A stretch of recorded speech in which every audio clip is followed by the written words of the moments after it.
அடுத்த பாடல் 1582. சித்தம் யாவையும் சிந்தித்து இருந்தாரும் அப்படிங்கிற. சித்தம் யாவையும், சித்தம்னா என்ன? நம்மளுடைய ஆழ்மனம்னு சொல்லலாம் இல்லையா? மனம், புத்தி, சித்தம், அகங்காரம்னு நம்ம சைவ சித்தாந்தத்தில் படிச்சிருப்பீங்க. அதில் சித்தம் என்று சொல்லப்படுவது இந்த இடத்துல நம்மளுடைய மனதினுடைய ஆழ்நிலையில் இருப்பது இந்த இடத்துல. அப்போது வெளிமனம், நடுமனம், ஆழ்மனம், இப்படி எல்லா இடத்துலையுமே இந்த இடத்துல யாவையும் அப்படிங்கிறார் இந்த இடத்துல இல்லையா? யாவையும்னா அந்த மூன்றுமே, வெளிமனம், உள்மனம், அந்த மூணு எல்லா இடத்துலையுமே சிந்தித்து இருந்தாரும் அப்படிங்கிறாரு. யார்? அந்த குருவையே, யார்? அந்த சிவமாக இருக்கக்கூடிய அந்த குருவையே சிந்தித்திருக்கு. எப்பயுமே அவரை சிந்திச்சுக்கிட்டே இருக்கணுமா இந்த இடத்துல. சிந்தித்துட்டு இருத்தல்றது தான் ஏற்கனவே இன்னொரு பாடலில் நம்ம ஆரம்பத்திலே பார்த்தோம் இல்லையா? தெளிவு குருவின் திருமேனி காண்டல், தெளிவு குருவின் திருநாமஞ்சப்பல்னு ஒரு பாடல் ஒன்று பார்த்துருக்கோம். ஸோ இறைவனுடைய அந்த தெளிவு வேண்டும் இந்த இடத்துல. ஸோ எப்பயுமே அவரை சிந்தித்து கொண்டே இருத்தல் இந்த இடத்துல. அவனை லயிச்சிருப்பாங்க இந்த இடத்துல. அவர் அந்த எண்ணம் வந்துச்சுனாலே உடனே ஒரு பரவசம், ஒரு ஆனந்தம் வரும் இந்த இடத்துல. அதுதான் இந்த இடத்துல சொல்கிறார். இப்போ பலர் கூட யோசிக்கலாம், இப்போ நான் குருவை ஒரு ரமணர்னே வச்சுக்கோமே, பலர் ரமணரை குருவாக வச்சுருப்பாங்கன்னா அவரை சிந்திச்சுக்கிட்டே இருக்கேன், ஆனால் கொஞ்சம் நேரத்தில் மறந்து போகுது அப்படின்னு சொல்கிறோம் இல்லையா? உண்மையிலே மறந்து தான் போகும். நம்ம கவனம் வேறு இடத்துக்கு போயிடும். ஏன்னா நம்மளாம் இந்த இடத்துல ஆசாபாசங்களில் இருக்கின்றோம், இந்த இடத்துல மாயையின் வழியாக இருக்கின்றோம் இந்த இடத்துல. ஆனால் இந்த பாடலில் சொல்லப்பட்டபடி ஒரு குருவை முழுமையாக சரணடைந்து இருக்கும் பொழுது ஒன்று, இரண்டாவது சரணடைந்த பின்பாக அவர் ஏதேனும் ஒரு வகையில் நமக்கு ஏதோ வழிகாட்டியாக இருப்பார். அதை நாம் தொடர்ந்து கடைபிடிக்கும் பொழுது இந்த இடத்துல இதுபோல் சிந்தனை நமக்கு உறுதியாக வரும். அப்படி அந்த சிந்தனை வரும்போது என்ன நடக்கும் அப்படின்னா, இப்போ ஒரு தாய்க்கு தன்னுடைய குழந்தைய பிரிஞ்சிருக்கான்னு வச்சுக்குவோம். ஒரு 6 மாதம், 1 வருஷம் ஏதோ ஒரு காரணத்துக்காக பிரிஞ்சிருந்து திருப்பி அந்த குழந்தைய பார்த்த உடனே ஒரு உணர்வு வரும். உள்ளேருந்து அந்த பாசம் பீறிக்கிட்டு வரும் இந்த இடத்துல. கண்ணில் தண்ணி வரும் இல்லையா? அதில் கொஞ்சோண்டு அன்பும் இருக்கும் இந்த இடத்துல. முழுமையான அன்புன்னு சொல்ல முடியாது, பாசம்தான் இருக்கும் முழுசாக. அன்பு கொஞ்சம் அதில் இருக்கும். இப்போ இந்த குருகிட்ட முழுமையாக சரணடைந்த சீடருக்கு இப்போ அந்த அன்பே 100% வந்துச்சுன்னு வச்சுக்குவோம். எப்படி இருக்கும்? அது ஒரு ஆனந்த நிலையில் இருக்கும், அது ஒரு பரவச நிலையில் இருக்கும் இந்த இடத்துல. சரிங்களா? ஸோ அதுதான் இந்த இடத்துல சொல்கிறாரு. இந்த இடத்துல சிந்தித்து இருந்தார். யார் ஒருவர் அப்படி சிந்திச்சுட்டு இருக்காங்களோ, அப்படி சிந்திச்சுக்கிட்டே இருக்கும்போது அந்த ஆனந்த பரவச நிலை என்ன ஆகிடும்? அவரை மட்டுமே சிந்திச்சுக்கிட்டே இருக்கு, வேறு சிந்தனையே வராது உள்ள இந்த இடத்துல. ஏன்னா வேறு எந்த சிந்தனை வந்தாலும் இன்றைக்கி நம்ம மனசு அப்படி டைவர்ட்சிக்கிட்டு போயிட்டே இருக்கும். இங்கேருந்து இந்த வினாடி ஆஃபீஸை நினைக்கும், அடுத்த வினாடி வீடை நினைக்கும், அடுத்த வினாடி நண்பரை நினைக்கும், அடுத்த வினாடி எங்கேயாவது போகணும்னு நினைக்கும். அப்படி ஜம்ப் பண்ணி போயிட்டே இருக்கும் இந்த இடத்துல. ஏன்னா அது எதையோ ஒன்று தேடுது அந்த மனசும்.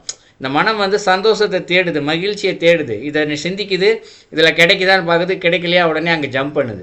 ஸோ ஒரு மனுஷன் எப்போ பிறக்கிறானோ இல்லையா, விவரம் தெரியறதுல என்ன ஆகிடுது? ஜம்ப் பண்ணிக்கிட்டே தான் சுற்றுது. எனக்கு இங்கே கிடைக்குமா, அங்கே கிடைக்குமா, அங்கே கிடைக்குமா. ஆனால் அது கிடைக்கவே மாட்டேங்குது இந்த இடத்துல. ஆனால் இந்த குருவை சரணடைஞ்சிருக்கும் போது, அவரை சிந்திச்சிக்கும் போது என்ன ஆகிடுது? முழுமையான மகிழ்ச்சி, அந்த ஆனந்தம் அவனுக்கு கிடைக்கும் அந்த இடத்துல. அப்போ என்ன ஆகிடுது? அவரையே சதா சிந்தித்து கொண்டே ஒரு சீடனால் இருக்க முடியும். ஸோ அப்படி யார் ஒருத்தர் இருந்தாரும் அப்படிங்கிறாரு. அப்போ இருந்தாரும்னா அப்போ இந்த இடத்துல அந்த சிந்தனை போல் ஒரு சீடர் இருக்கார், அவரை தான் சொல்கிறார். அப்படி யார் ஒருவர் இருக்கின்றார்களோ அவர்களுக்கு அத்தன் உணர்த்துவது ஆகும் அருளாலே அப்படிங்கிறார். அத்தன் அப்படின்னா இந்த இடத்துல இறைவன் தான். எந்த இறைவன் அத்தன் அப்படின்னா ஒரு வழிகாட்டியாக இருக்கக்கூடிய இறைவன் அப்படின்னு பொருள் இந்த இடத்துல. தந்தைன்னு வச்சுக்கலாம் இல்லையா? அத்தன்னா தந்தைன்னு பொருள் இருக்குது இந்த இடத்துல. அப்போது அத்தன் உணர்த்துவது அப்படின்னா இறைவன் இந்த இடத்துல ஒரு விஷயத்த உணர்த்துறாரா இந்த இடத்துல. சொல்லி கொடுக்கல, நல்லா கவனிச்சிக்கணும். உணர்த்துதல்ன்ற வார்த்தையை பயன்படுத்துகிறாரு. இப்போ ரமணர் இருக்கிறாரு, ஆனால் நேரடியாக அவரை போய் நம்ம பார்க்க முடியுமானா கிடையாது. ஒரு வாழ்ந்தார், சில வருடங்களுக்கு முன்பாக வாழ்ந்தார். இப்போ வீட்டில் உட்காந்துக்கிட்டு நான் உங்களை குருவாக ஏற்றுக்கொள்கிறேன் அப்படின்னு சொல்லி சரணடைஞ்சி அவரையே ஒருத்தர் சிந்திச்சுக்கிட்டு லயிச்சுக்கிட்டு இருந்தார்னு வச்சுக்கோம். அப்போ இறைவன் ஏதோ ஒரு வகையில் அவருக்கு உணர்த்துகின்றார். உணர்த்துதல்லாம் எப்படி? உள்ளேருந்தே சொல்லி கொடுப்பார், நீ அடுத்து என்ன செய்ய வேண்டும் என்று. நான் முதல் பாடலில் ஒரு நடந்த சம்பவம் சொன்னேன் இல்லையா? ரமனுடைய வாழ்க்கை வரலாறுல நடந்து அவர் கூட இருந்த ஒருத்தர் எதுவுமே கற்றுக்கல, அவர் சரணடைஞ்சார். உள்ளேருந்து எல்லா பதிலும் அவருக்கு கிடைச்சிது அப்படின்னு சொன்னோம் இல்லையா? அதை தான் இந்த இடத்துல சொல்கிறார், உணர்த்துவது ஆகும் அருளாலே. ஸோ அப்போ அவருக்கு பல விஷயங்களை என்ன பண்ணுறாராம்? உள்ளுக்குள்ளே இருந்தே பதிலை கொடுத்து உணர்த்தி கொடுக்கின்றார். எதனால்? அவருடைய அருளாலே. யார்? இறைவனுடைய அருள்னு வச்சுக்கலாம், இல்லை குரு அருள்னு வச்சுக்கலாம், இல்லை இரண்டும் சேர்ந்த திருவருள்னு வச்சுக்கலாம் இந்த இடத்துல. இல்லையா? ஸோ இதனால தான் அவருக்கு இந்த கிடைக்குது அவருக்கு இந்த இடத்துல. அடுத்து என்ன சொல்றாரு? சித்தம் யாவையும் தின் சிவம் ஆண்ட கால் அப்படிங்கிறார். அப்போ திருப்பி சித்தம் யாவையும் அப்படிங்கிறார்.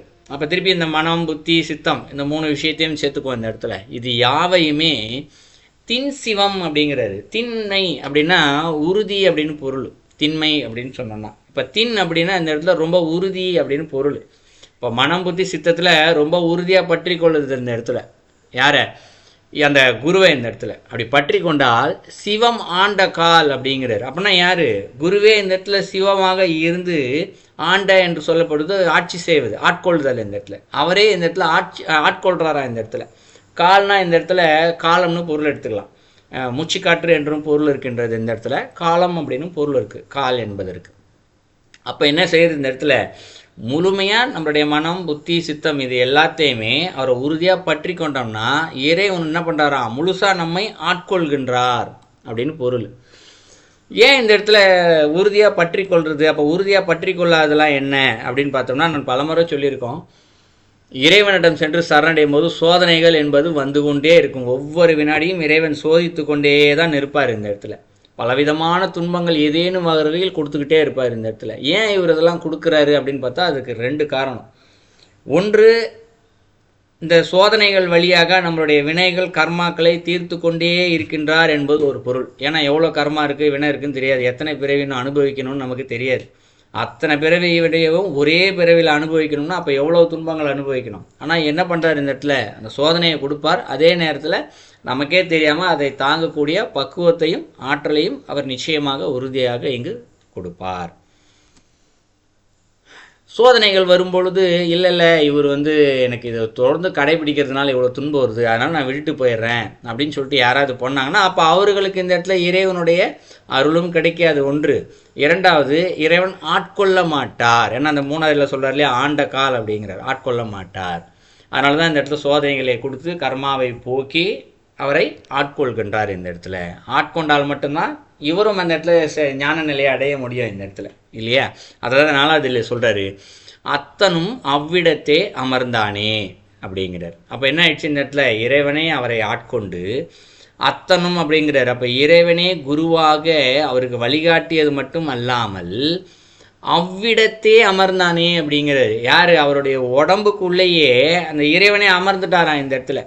அப்போ இறைவன் அவருடைய உள்ளத்துக்குள்ளே சென்று அமர்ந்து விட்டால் என்ன பொருள்? இப்போ இந்த சீடனும் இறைவனும் வேறு வேறு இல்லை. அப்போ இவரே இந்த இடத்துல சிவஞானி என்ற நிலையை அடைகின்றார், இல்லையா? அதான் 4ஆவதில் சொல்கிறார். ஸோ 4அடிக்கும் சேர்த்து பொருள் பார்த்தோம் அப்படின்னா, நம்மளுடைய மனம், புத்தி, சித்தம் இது 3 இடத்துலையுமே இந்த இடத்துல இறைவனை யார் ஒருவர் சிந்தித்து கொண்டே இருக்கின்றாரோ அவர்களுக்கு இந்த இறைவனானவர் குருவாக நின்று ஒரு தந்தை போல் இருந்து அவருக்கு என்ன தேவையோ அத்தனையும் உணர்த்தி கொடுக்கின்றார். வேதத்தையும் உணர்த்தி கொடுப்பார், சித்தத்தையும் உணர்த்தி கொடுப்பார். இந்த இடத்துல அவருடைய அருளால் கொடுத்துடுறாரு. இதை கொடுக்கும் பொழுது இறைவன் பலவிதமான சோதனைகளை இங்கு கொடுப்பார். அந்த சோதனைகளை எல்லாம் கடந்து எனக்கு என்னானாலும் இறைவன் குருவே அப்படி என்று யார் ஒருவர் சமர்ந்து உறுதியாக மனநிலையோடு இருக்கின்றாரோ அவர்களுடைய உடம்பில் அந்த இறைவனே இந்த இடத்துல அமர்ந்து இவரே சிவஞானியாக ஆகின்றார். ஸோ இதான் அந்த பாடலுடைய பொருள். ஸோ நம்ம முதல் பாடலை பார்க்கும்போது ஆரம்பத்தில் சிவமே சிவஞானி அப்படின்னு பார்த்தோம் இந்த இடத்துல, இல்லையா? ஸோ சிவனே சிவஞானியாக இருக்க ஒருவரிடம் யார் ஒருவர் சரணடைந்து நின்று இப்போ பாடலில் சொல்லப்பட்ட கருத்துக்கள் படி யார் ஒருத்தர் இருந்தாரோ அவரே இந்த இடத்துல சிவஞானியாகவே மாறிவிடுகின்றார். ஸோ இதான் அந்த பாடலோட கருத்து. ஒரு 3 பாட்டு பார்த்துருக்கோம். கொஞ்சம் கொஸ்டின் ஆன்சர் நிறையா வரும்னு நினைக்கிறேன். அதனால் ஏதாவது கேள்விகள் கருத்துக்கள் இருந்தால் சொல்லுங்கள். இல்லாத பட்சத்தில் நேரம் இருக்குது, இன்னொரு பாடல் கூட பார்க்கலாம். வணக்கம் ஐயா. வணக்கம் ஐயா, சொல்லுங்கள் ஐயா. இப்போ முதல் பாட்டில் நாங்கள் இப்போ குருவைத்தான் நாங்கள் சிவஞானி என்று சிவஞானி தான் குருவாவார்ன்ற மாதிரி முதல் பாட்டு. பிறகு கடைசியில இப்ப நாங்கள் ஒரு பக்தன், ஒரு அடியார், இந்த குருவனுக்கு கீழே உள்ளவர் அவருமே சிவஞானியா மாறுவாருன்றதா? ஆமா ஆமா. அப்படி அப்படித்தான் நாங்க புரிஞ்சு கொள்ளணும். ஆமாம் ஆமாம் கரெக்டாக தான் சொல்கிறீங்க. இப்போ சாதாரண மனித நிலையில் நாம் இருக்கிறோம் இல்லையா, நாம் ஒருத்தரை சரணடைந்து பாடலில் சொல்லப்பட்டபடி அந்த பக்குவத்தையும் மன உறுதியும் பெற்றுவிட்டால் நாமே இந்த இடத்துல சிவஞானியும் ஆகலாம்ன்றது தான் அந்த பாடல் 3 பாடலையும் சொல்லப்பட்ட கருத்து. ஓ, அதுக்கு மேல எங்களுக்கு வர குருவும் ம். அவரும் மாதிரி சிவஞானி தான். ஆமாம். இப்ப இப்ப நீங்க இந்த ரமணரை பற்றி சொன்னீங்க, ஒரு 2 முறை சொன்னீங்க. அதிலேயே எனக்கு இப்ப இப்ப ரமணர்கிட்ட இருந்த ஒரு சிஷ்யர் கேட்கிறார் என்னென்றால், இப்ப வேதம் சித்தாந்தம் அதெல்லாம் படிக்கணும் அவர் சொல்றாரு, அதுக்கு ஓம் இல்லைன்னு சொல்லாமல் சொல்ற. அப்ப நாங்களும் அப்படித்தானே. இப்ப அங்க போகணும், இங்க படிக்கணும், அங்க படிக்கணும். இப்ப நான் எல்லாம் அப்படித்தான். இப்ப அங்க போறேன், இங்க ஓடி திரியிறப்போ அப்படி ஓடி திரியப்படாண்டு ஓடி திரிய தேவையில்லைன்ற மாதிரியா சொல்றீங்க? உண்மையாக ஓடி திரிய வேண்டியது இல்லை, நிச்சயமா தேவையில்லை. நம்ம எதையாவது ஒன்றை பற்றி கொண்டால் போதும், அதுவே எல்லாத்தையும் சொல்லி கொடுக்கும். திருமந்திரத்தை படிக்கணும்னு முடிவு செஞ்சிட்டோம்னா சரிங்களா, திருமந்திரத்தை மட்டும் படிச்சுக்கிட்டே இருந்தால் போதும். இப்போது நீங்கள் திடீர்னு வந்து திருவாசகத்தில் யாரோ ஒருத்தர் கேள்வி கேட்குறாருன்னு வச்சுக்குவோம். இப்போ திடீர்னு திருவாசகம் புக் எடுத்து வச்சுப்போ அதில் இருக்க விளக்கங்கள் எல்லாமே தானாக தெரிய வரும்.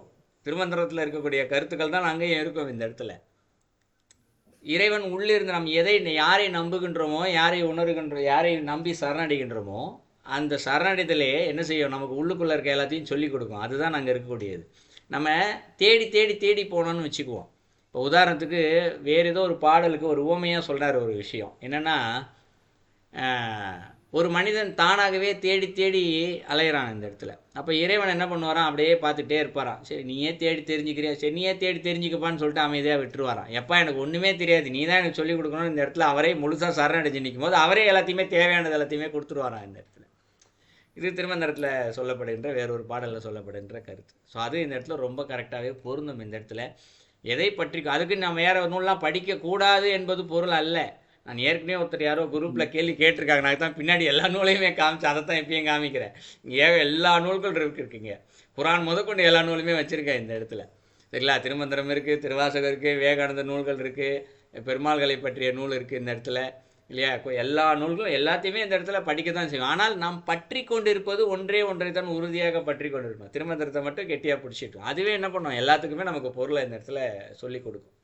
சரிங்களா, அதை அப்படி பற்றி கொண்டால், குருவை ஒருவரை பற்றி கொண்டால் நிச்சயமாக இந்த பாடலில் சொல்லப்பட்டபடி நமக்கு அது கிடைக்கும். இந்த இடத்துல யாராவது ஒரு குருவை சரணடையணும். ஏன்னா பலர் வந்து பார்த்தோம்னா, இந்த குருகிட்ட போனால் இது கிடைக்கும், அந்த குருகிட்ட போனால் அது கிடைக்கும், இந்த கோயிலுக்கு போனால் இது கிடைக்கும், அந்த கோயிலுக்கு போனால் இது கிடைக்கும்னு சொல்லி எதையாவது மாற்றி மாற்றி பிடிச்சிக்கிட்டே இருப்பாங்க. ஆனால் கடைசி வரைக்கும் பாருங்கள், அவங்க பிறந்து உழன்று திருப்பி அடுத்த பிறவைக்கு போகிற மாதிரி தான் இருக்கும். இந்த இடத்துல ஔவையார் பட்டுனாங்கல்ல, என்ன ஆனாலும் சரி நான் விநாயகரை தவிர்த்து வேறு எதையும் வழியே இருக்க மாட்டேன்னு சொல்லி விநாயகரை மட்டுமே பற்றி கொண்டு நின்றார்கள்.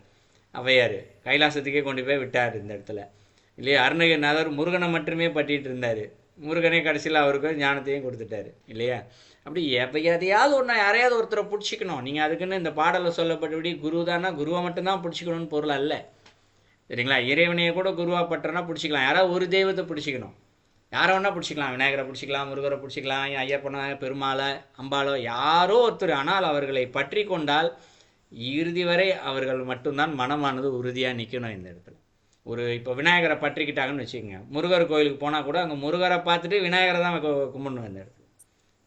நிறைய பேர் சொல்லுவாங்க, என்ன நீ பெருமாள் கோயிலில் வந்து சிவனை கும்பிட்றேன்னுவாங்க, இல்லை சிவன் கோயிலில் போய் பெருமாள் மந்திரத்தை சொல்கிறிய தப்புன்னுவாங்க. இல்லை வில்வம் துளசி போகிறதெல்லாம் சொல்லுவாங்க இந்த இடத்துல. சிவனுக்கு துளசி போடக்கூடாது, பெருமாளுக்கு வந்து வில்வத்தை போடக்கூடாதுன்னுவாங்க. போட்டால் தின்பம் வந்துடுமா, பெருமாளுக்கு தான் வேலை. யாராப்பா இங்கே துளசி வில்வம் போடுறாங்க, அவருக்கு பார்த்து தண்டனையை கொடுக்குறது தான் அவருக்கு வேலை இந்த இடத்துல. இது மக்களுடைய அறியாமையினுடைய வெளிப்பாடு இந்த இடத்துல. இறைவன் அங்கே பக்தியை தான் பார்க்குறாரே தவிர்த்து யார் எதை செய்கிறாங்க என்பதை பார்ப்பதல்ல. அதனால் எதையாவது ஒரு தெய்வத்தை பற்றி கொள்ளுங்கள், உறுதியாக பற்றி கொள்ளுங்கள். நிச்சயமாக அவர் உள்ளிருந்து இப்போ பாடலை பார்த்தபடி எல்லாத்தையுமே உணர்த்துவார் இந்த இடத்துல. அப்போ நாங்களே நேரடியாக இப்போ சிவபெரும்பொருள் அல்லது இறைவனே நேரடியாக அந்த பெரும்பொருளோடும் தொடர்பு கொள்ளலாமோ? உறுதியாக தொடர்பு கொள்ளலாம், உறுதியாக 100% உறுதியாக தொடர்பு கொள்ளலாம். அதற்கு சான்று வள்ளலார் வச்சுக்கலாம் இல்லையா. வள்ளலார் எந்த குருகுலத்தில் போய் படித்தார், அவர் யார் அவருக்கு குருவாக வந்து வழிகாட்டினாங்க இல்லையா. அவர் வந்து பற்றி கொன்றது ஒன்றை மட்டும்தான். முருகர் என் தெய்வம் என்று முருகரை மட்டுமே பற்றி கொண்டு இருந்தார். முருகரானவர் ஞானத்தை கொடுத்தார் இந்த இடத்துல. ஞானத்தை கொடுத்து என்ன பண்ணார், கண்ணாடியில் அவருடைய ரூபத்தை காமிச்சார் முருகர். இல்லையா? முருகர் தன்னுடைய எல்லையில் இருக்கக்கூடிய தானே அது பார்த்துட்டு அது வரலாறு தெரியும்ல உங்களுக்கு. முருகர் வந்து கண்ணாடியில் ரூபத்தை காமிச்சாருன்னு சொல்லிட்டு. அப்போ என்ன பொருள் இந்த இடத்துல? நம்மலாம் இப்போ வள்ளலார் வழிபடுறவங்களாம் என்ன தெரிஞ்சுக்கிட்டு இருக்காங்க இந்த இடத்துல? முருகர் வந்து இவருக்கு கண்ணாடியில் வந்து காட்சி கொடுத்தாரு அப்படின்னு தான் எல்லாரும் சொல்லுவாங்க. ஆனால் பாருங்கள், அந்த காட்சி கொடுத்ததுக்கு பின்பாக ஒரு அம்பாளை வழிபட ஆரம்பிச்சார். வடிவடைமன் கோயிலில் சூழ்நிலை தானாக அமைஞ்சுது. அவங்க அண்ணா வந்து கந்தசாமி கோயில்கிட்ட இருந்து வீடை வந்து வடிவடைமன் கோயிலுக்கு பக்கம் ஷிஃப்ட் ஆகிட்டார். இந்த இடத்துக்கிட்ட வீடை வச்சுட்டா கோயிலுக்கு தான் போயிட்டே இருப்பான்னு சொல்லிட்டு வீடை மாற்றினார் இந்த இடத்துல. அதுக்கு உள்ள ஒரு கருத்து ஒன்று இருக்குது. என்னென்னா, இப்போ நம்ம கண்ணாடியில் பார்த்தா நம்ம ரூபம் தானே தெரியும். அப்போ இவருக்கு கண்ணாடியில் முருகருடைய ரூபம் தெரிஞ்சுதுன்னா என்ன பொருள்? இவர் தன்னுடைய ஆத்ம தத்துவத்தை உணர்ந்து கொண்டார் என்று பொருள். நம்ம ஏற்கனவே சொல்லியிருக்கோம், முருகர் என்று சொல்லக்கூடியவர் ஆத்ம தத்துவம்னு ஒரு வகுப்பில் இதை வச்சு பேசியிருக்கோம் நிறையா, இல்லையா? முருகரே சொல்கிறது நாம் தான் இறைவன், நாம் தான் இறைவன் என்று தெரிஞ்சு கொள்கிற அந்த ஆத்ம தத்துவம் தான் முருகரோட தத்துவம். அப்போ இவருக்கு கண்ணாடியில் முருகரை பார்த்தாருன்னா அப்போ இவர் தானே தன்னுடைய ஆத்மாவை உணர்ந்து கொண்டார் என்று பொருள் இந்த இடத்துல. ஸோ தன்னுடைய ஆத்மாவை உணர்ந்து கொண்டதுக்கு பின்பாக தான் என்ன ஆயிடுச்சு, அடுத்த நிலைக்கு அந்த இடத்துல சக்தியை வழிபடுறாரு, அம்பாளை வழிபடுறாருன்னு நேரடியாக பொருள் பார்க்குறோம். அவர் என்ன அம்பாள்னா அப்படியே சாமி விட்டு சாமி ஜம்ப் பண்ணிட்டாருன்னு பொருள் அல்ல. தனக்குள்ளே பார்த்தா அந்த ஆத்ம தத்துவத்தினுடைய ஆற்றலை அவர் தேட ஆரம்பித்தார் இந்த இடத்துல. அந்த ஆற்றல் தான் சக்தி, இல்லையா? அதான் அம்பாளுடைய வழிபாடு இந்த இடத்துல. அப்போ ஆற்றலுடைய முழுசாக தெரிஞ்சுக்கிட்டாரு. ஆற்றலுடைய முழுமையை தெரிந்து கொண்ட பின்பாகத்தான் அவர் அந்த இடத்துல ஏதோ இந்த ஆற்றல் எங்கேருந்து வந்துச்சு, ஸோ இந்த ஆற்றலுக்குள்ளே சிவம் இருக்கின்றது, சிவம் வேற சக்தி வேற இல்லை, இரண்டும் ஜோதி வடிவமாக இருக்குது, அதுக்கு ரூபமே கிடையாதுன்னு தான் இறுதியில் என்ன சொல்லிட்டாரு, ஜோதி தான் இறைவன், வேறு எதுவும் வேணாம் அப்படின்னு சொல்லி அவர் முடிச்சிட்டார் இந்த இடத்துல, இல்லைங்களா?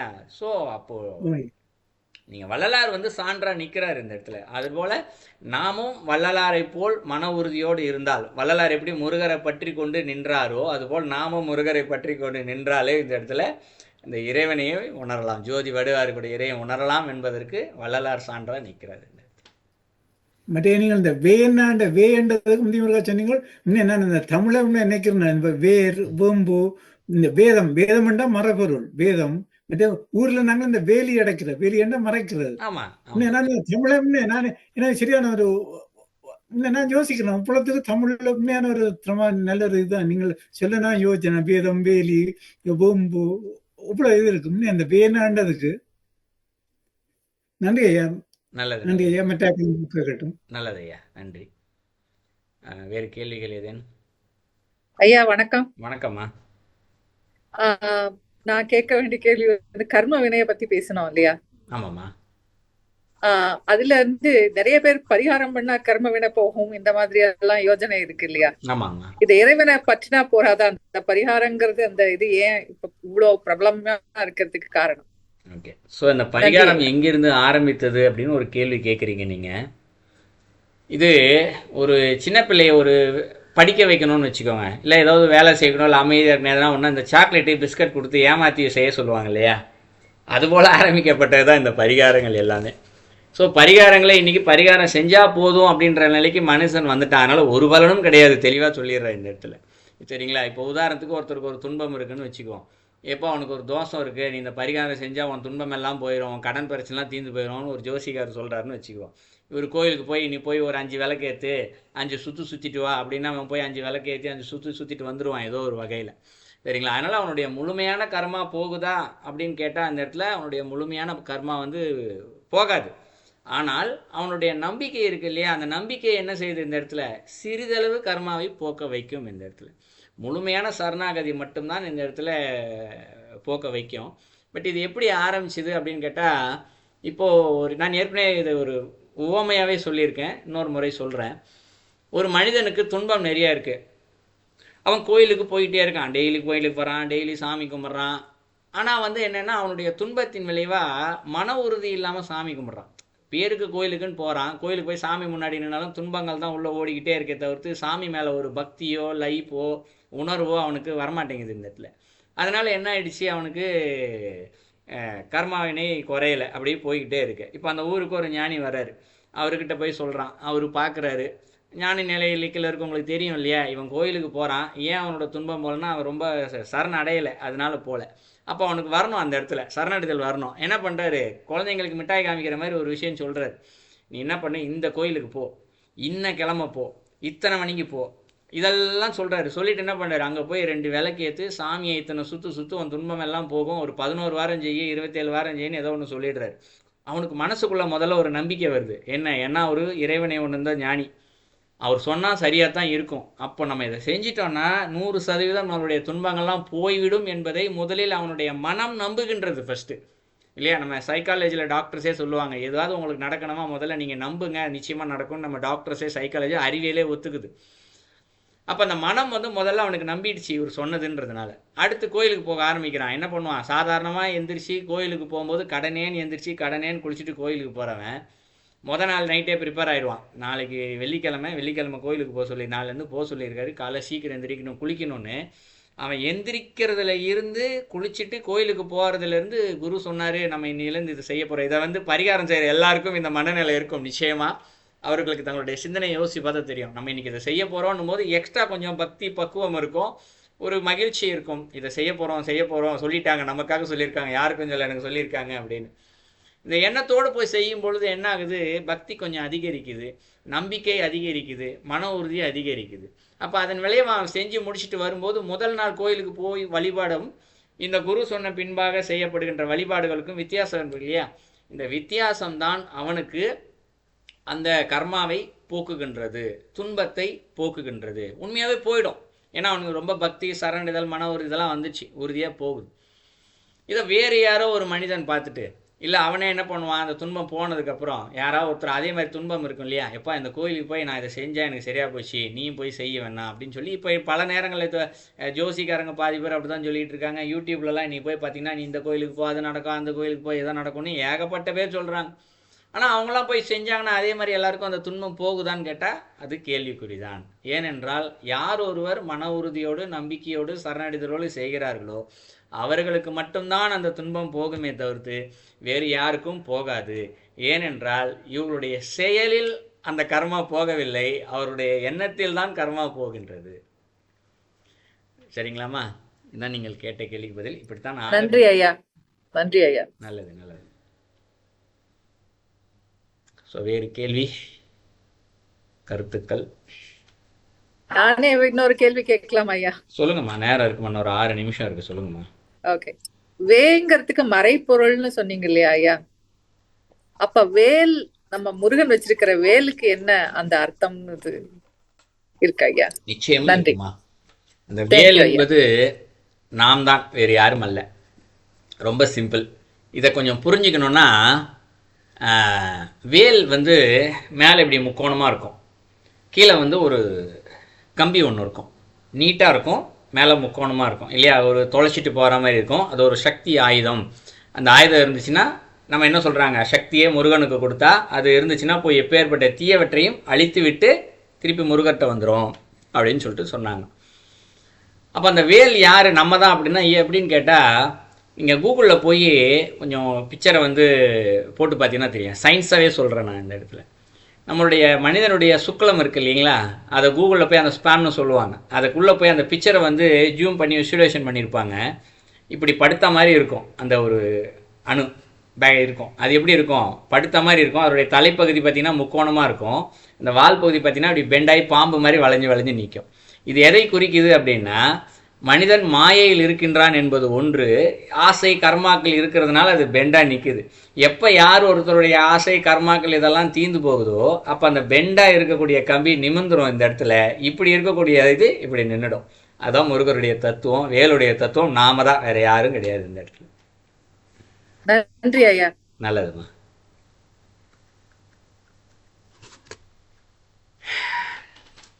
நல்லது. ஸோ வேறு கேள்விகள்? 4 நிமிஷம் இருக்கு. கருத்துக்கள் ஏதேனும் இருந்தால் சொல்லுங்கள், இல்லை என்றால் நிறைவு பகுதிக்கு வருவோம். ஆமாம் ஐயா, முருகரே ஆன்ம தத்துவம் தான். முருகரிடம் இருக்கக்கூடிய ஒரு ஆயுதம் தான் வேல். ஸோ நம்மக்கிட்ட இருக்கக்கூடிய கர்மா இது எல்லாம் தான் என்ன பண்ணுது, நம்மக்கிட்ட இருக்கக்கூடிய ஆற்றலை சக்தியை தெரிஞ்சிக்காமல் தடுத்து வச்சிருக்கு இந்த இடத்துல. ஏன்னா மனிதனுடைய ஆற்றல் அளப்பரியது. திருமந்திரத்தில் ஒரு பாடலில் சொல்லுவார், நமக்கு ஒவ்வொரு மனிதனிடம் இருக்கக்கூடிய குண்டலினி சக்தியினுடைய ஆற்றலானது 7 உலகங்களை ஆக்கவும் அழிக்கும்னு ஒரு பாடலில் சொல்லியிருப்பார்.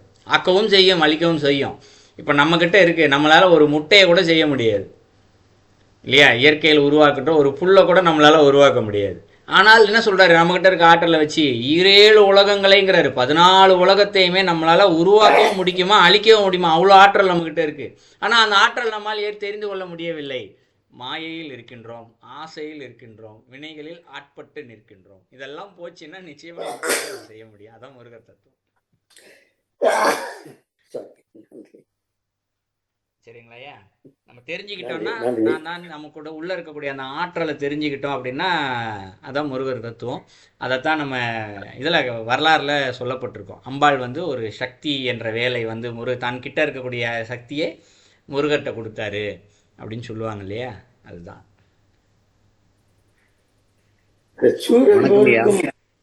சூரன் போருக்கு முதல் நாள் இந்த வேர் கொடுக்குற அம்பாள் வேர் கொடுக்குற ஒரு தத்துவம் ஒன்று இருக்குது.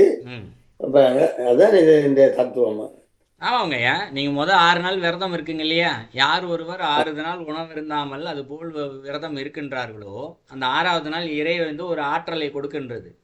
எப்படி அம்பாள் வந்து முருகருக்கு வேலை கொடுக்குறாங்களோ அதுபோல் நமக்கு ஒரு ஆற்றலை கொடுப்பாங்க. அந்த ஆற்றல் என்ன செய்யும்? முருகருடைய வேல் எப்படி அந்த அசுரர்களை போய் அழித்ததோ அதுபோல் அந்த 6ஆம் நாள் நமக்கு கிடைக்கக்கூடிய அந்த ஆற்றலானது நம்முடைய கர்மாக்கள் வினைகளை அழிக்கும். அதுதான் சூரசம்ஹாரத்துடைய தத்துவமே இந்த இடத்துல. சரிங்களாயா? முருகர் வந்து வான்வெளியிலையும் சண்டை போட்டிருக்காரு, மண்ணிலும் சண்டை போட்டிருக்காரு. இந்த மண்ணில் சண்டை போட்ட இடம் தான் திருச்செந்தூர். இந்த இடத்துல மண்ணில் தான் பார்த்தீங்கன்னா மும்மலங்களால் ஆட்பட்டு கொண்டிருக்கின்றோம். இந்த மும்மலங்களால் என்ற அசுரர்களை அழிப்பது தான் அந்த வேல் தத்துவமே இந்த இடத்துல.